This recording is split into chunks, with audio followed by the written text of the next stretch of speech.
it's up to the next generation to break down these barriers. It's up to you, it's up to me, and it's up to everybody viewing what society needs, which is to see conversation. I think it's an interesting point that you like we're really supposed to get along, but also how um what did you said that my brain's fried. Forgive me. Uh, I get it. what was I gonna say? Okay, keep talking. It'll come back. The real, the Oh, real, oh, what I was gonna say please. is that I think there's a lot of people who aren't willing to ask the questions. Yes, I think it's yes. along with that. Again, it's like there's so many posts going around right now, but the one that says like if it's a conversation that you're afraid to have, it's a conversation you're supposed to have. And it's a matter of just starting that conversation and asking that uncomfortable question. And even if the Hmm. comfortable, at least you're learning. And obviously, as a white woman, I know that I will never understand what it's like to be racially profiled the way that a black person would. And, I'm just trying to educate myself as well as educate the people watching. Yeah. I don't know what, I can't say that I have an all white fan base. I don't really know what my fan base is. Like, I don't really pay attention to it. Well, you muted the comments, so like we. Well, people told me that I should because one, when people can rewatch this, it's very distracting to have comments. Ah, smart. Yeah, and also people tend to bring up things that aren't relevant or important, and it hates me when people start about just irrelevant shit. Trying to talk about something really important, it's like stop trying to ask. So it's totally it has nothing to do with you or anything. It's just a matter of people are annoying sometimes. That's fact. No, I think you hit the nail on the head. I think like for those who are watching, everybody's like, well, what can I do to help? What can I do to help? And I'm gonna give y'all the secret. Action doesn't have to be active. Okay. It's simple. Action can be passive. What do you mean by that? We're simply having a conversation where you're speaking and I'm listening, and I'm speaking and you're listening. And that passive action is actually what will make all the difference in our world. Like to just simply be able to say, I don't understand. Can you help me understand? Sure. And I understand like some of the conversations are uncomfortable. Like even I walked over to my two of my white friends' house yesterday or a couple days ago, and their 3-year-old son, he wouldn't give me a hug, and I've known him since the day he was born. And the dad came up to me a couple hours later and was like, "Hey, I didn't know if he didn't hug you because he hadn't seen a black guy in a while." The wife was mortified. She Yeah. was like, "Why would you say that to him?" And I was like, "Man, you know what? I appreciate you saying that Yeah. Yeah. because that means you're aware." Yeah. Yeah. And the wife didn't want to bring it up, my dearest friend, because like she was worried. But I was like, no, this is how conversations have to start. Mm, Like, hey, I didn't know if my son didn't hug you because he hadn't seen a black man. Because now I'm challenging him. We'll change that, bro.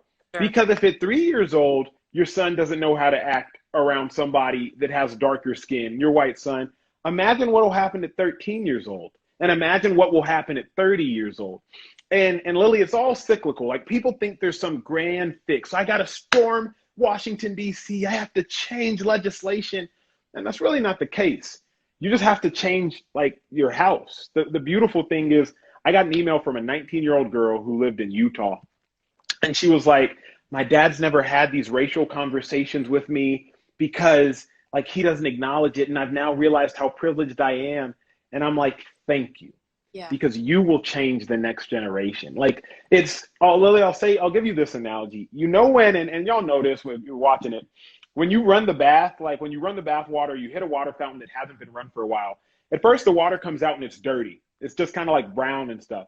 And then it starts to get a little bit clearer. And then after running the water for about 10 seconds, it's completely clear. That's what's going to happen in our life.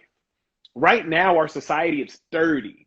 You know, like it's dirty with racial inequality, with racial stereotypes. But if your viewers, if my fan base, if you and I find a way to continue to change the next generation, the water is going to get cleaner and cleaner and cleaner. And if those of y'all who are watching And if we don't want to see these kinds of riots happen again, let's fix the cause. It's like, Lily, if you get sick because you're eating a certain type of food, you're allergic to Mexican food. Sure, you can like keep taking medicine after every time you eat it, Sure. or you can just fix the problem. Right. You could just stop. Right? Or you can just stop eating Mexican food. And now, mind you, Mexican food is bomb, and I live in Texas, so I ain't telling nobody to stop eating Mexican food, okay? Them enchiladas go crazy. But I will say this, like, we're trying to put a Band-Aid on things. We have to get stronger legislation. We have to make, like, these laws a lot more stringent. No, just fix the problem. Yeah. Just learn how to understand one another. Like, just be able to have a conversation like you and I are having right now. Yeah, for sure. I guess, what has been your sense in the midst of all this chaos and madness? Like, what have your sentiments been, and why did you even feel the need to kind of bring someone on to talk about it? I mean, I think I felt ashamed of my white privilege and the fact that maybe I'd never really stopped to acknowledge it. And I thought, okay, I want to be on the right side of history here. You know, it's not enough to not be racist. You have to be anti-racist. Yeah. Act on that and be vocal about it, and not just be like, oh, people know I'm not racist. It's like, no, let's act on it. People know I'm not racist. And I thought it was truly the least I can do to offer. Like, what do I have to offer? Okay, I have a platform of people who are willing to listen. So let me use that. And I asked on Twitter if people could tell me the names of Black activists who would like to come on my page. And someone actually messaged, they were like, I don't think it's appropriate to call them Black. Like, I don't know if you should say. I was like, but here's the thing. I'm like, okay, you're making the term Black out to be derogatory. Mm-hmm. Not. Like, society not at all has told you, like, oh, don't, it's African American. Yes. Because you've put Black people. Correct. Lily, I got to chime in. Let me interject, because here's the thing. We have to start having conversations and stop exclusively listening and reading like history books, because a history book will leave you hella confused. Sure. Right? A history book will make you wonder, do I say Black or do I say African American? Where having a conversation with me, Emmanuel Acho, will tell you, nah, bro, like, just say Black. I can't tell you how many of my NFL friends have called me, hey, Emmanuel, I want to release this statement. And I'm talking like Super Bowl winning friends. Hey, I want to release this statement. Can you proofread it? Like, how do you feel about that? How do you feel about this? I respect them because they're getting my opinion before they release something publicly. But that's what it's about, is like, have a conversation with the source. I can ask my friend, hey, how was that movie? How was that show? How was that Lily was in? Or I can just go watch. Sure. You know what I'm saying? And so often we're like, oh, how was that movie she was in? Rotten Tomatoes didn't give it a lot of stars. Sure. And it's like, just go watch, and I encourage everybody, like, get off the bench. Stop just taking someone else's word for it. Don't watch a movie and be like, well, I know Black guys who wear chains, they're hoodlums. Sure. Or like, man, they say blondes are dumb. Like, this, stop with the stereotypes and really get experience. Let me ask you this, Lily, because I've been curious. How would you have defined, or how do you define white privilege? And how would you even acknowledge that, like, maybe I am privileged? I think it was an interesting, again, referring to all the Instagram. It's someone, who called out, okay, so it was Blackout Tuesday the other day. Silenced your social media. And I still saw people posting things to me that seemed extremely irrelevant, and selfies or whatever. And it became clear that if you are able to go through your life ignoring, the movement, let's say right now, if you're able to just go on with your life without acknowledging Black Lives Matter, that is privilege, not directly affecting. And so who are right now posting beauty shots and whatever the hell they make. Yeah. that's because they have the privilege to not worry about what's happening. Yeah, like you're so right. I called one of my friends. She's a house designer, an interior decorator here in Austin, and she had been posting so many houses last Friday and Thursday, and then finally she called and like, "Is that insensitive?" And I was Hmm. like, "It is," but I'm Yeah. like, "It's not insensitive because you're being intentionally mean. I just don't get how in the world are you able to post anything other than what's going on?" Yeah. Like I couldn't fix my fingers to make a football post right now. And I'm an ESPN analyst by trade. Like all I do is talk about sports.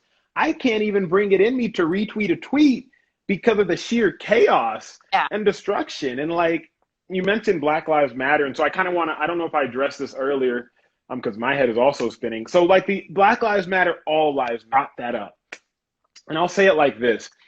Well, if you pull up into your neighborhood watching, if you pull up into your neighborhood and you see one house is burning, and so you pick up your phone and you call the fire department, you wouldn't say, "Hey, all these houses are on fire." No, you would say, "Hey, there's a house burning. Can you come fix it?" In the NFL, where I played for 4 years, every October was Breast Cancer Awareness Month. Mm. That's not to undermine other forms of cancer. We're just spotlighting this one form of cancer. And so, like when people say Black Lives Matter, it's not meant to be rude. It's not meant to undermine any other life. It's just saying, hey, there's this one house that's burning down. And so, while yes, there are several other houses in the neighborhood and they're all dignified in their own right, can we put the fire out in the one house that's burning down? And when I say burning down, I mean like Black people are dying at the hands of police brutality. And let me say this, which I haven't actually ever said yet publicly. There's a quote that stuck with me from a book in high school. Power corrupts, and absolute power corrupts absolutely. That means that like power corrupts, and if you have absolute power, you for sure gonna get corrupted. Mm. Police officers, for the most part, they have absolute power. You're wearing a badge and you got a gun. Yeah. Like you have all the power in the world. So of course several of them are gonna be corrupt, Sure. right? Not all of them by no means, but when if you give anybody ultimate power, of course there's going to be corruption. So it's not exclusively just like a police trying to kill Black people issue. It's a corruption issue and it's a race issue. Yeah. I mean, it explains why our White House corrupt. Power, it'll do it to you. What do you think? Because I'm sure there's so many white people that are trying to figure out what are their role in all of this. What do you feel is your role in the midst of all this chaos and trying to bring peace Yeah. in this world? I think it's interesting because I had a chat yesterday with Kenidra, who's been a protester and a big supporter of this movement since she was 13. And she had said like something that really angered her was when she went to a protest and she saw white people speaking for her. And it was Yeah. that, I mean, that struck me because I would never think to try to lead the charge of this movement because this is like, although I can like support and do the best I can, it's like it's almost, I don't want to say this is not my fight, but it's Mm-hmm. my voice is not as important as the Black voices right now. And so whatever I can do to amplify Black voices, because I can't speak for you, I guess. Mm-hmm. So my voice is not going to have the same impact as your voice or Kanidra's or anyone else that, I can have on my Instagram to talk about this because I'm a white woman. And, Yeah. I just don't have the same impact. It doesn't mean as much, me going, I don't know. I think it's just like, it, I'm trying to be an ally. I'm trying to offer up what I can, which is my platform. I'm trying to show my support and put it out there that like I want your voice to be heard. Mm-hmm. I mean, like I said, I think the best way to go about this is for anyone who's in my position who has, and Bo Burnham, who's I like to call him a friend. He is a comedian. He's a director. He posted earlier. He was like, if you're like me and have, more money than you know what to do with, like a Yeah. amount that you don't need, put it to good use. And I think Yeah. that is also saying something. I think if you have the means, even if it's a small amount, just feeling like you're actively participating in this movement for the better. Yeah. I don't know if that answered your question. No, it does. It does. I will expound on something you said because to a degree I disagree. I think that the Black voice is more inspirational right now because ours is more heartfelt. Like the pain is so real. Yeah. But I would argue the white voice is more powerful. Okay. And there's a difference, right? I would argue like your voice is more powerful than mine, not by number of followers, but because you'll infiltrate spaces I never can. Okay. Yeah. If you want to get a sports message across, oh, best believe, have me tweet it. Sure. But if I want to get a message across to white people, well, I might not be the best person to have tweeted. And so while I think right now Black voices are extremely inspirational and they are extremely driven, I think that it's the spaces, it's the voices of yours and so many of my white friends, my white brothers and sisters. Y'all are so powerful because y'all have aunts and uncles and cousins and family members that have lived to a degree like in ignorance. Sure. And like group